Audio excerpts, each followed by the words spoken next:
Did you teach one of the first classes on cannabis at Stockton?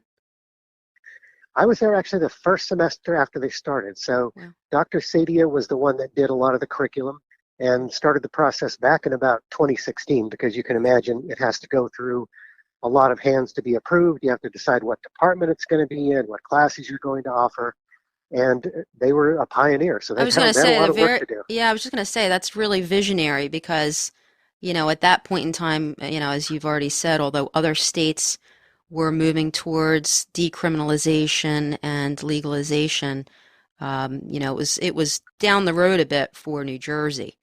So That, that was great that Stockton had that foresight yeah, it, to it did do turn that. it did turn out to be very fortunate. So then when they started offering a minor in cannabis studies starting in fall of 2018, I joined their staff the very next semester after that, and I've been there since, and I've expanded my duty. So I started teaching the preparation for cannabis internship class. I taught a section of the introduction to medical cannabis class, and then I developed a new course called social justice in cannabis, which got approved a couple years ago, and I am teaching it for the second time in the fall. So they've been so supportive of all the things that I've wanted to pursue in the cannabis world. That's amazing. That's great. So, as of right now, Stockton University has, correct me if I'm wrong, just the minor in cannabis studies?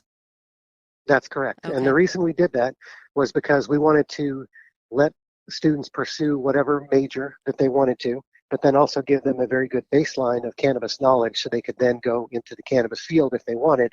And you can imagine that employers still like to train their employees in cannabis because there are so many specific regulations and so many things specific to each individual company that it turned out to be such a good idea that they knew when a Stockton student walks in there, they do know a good deal about cannabis, but then they also are certainly willing to learn about how operations have to occur at that particular business.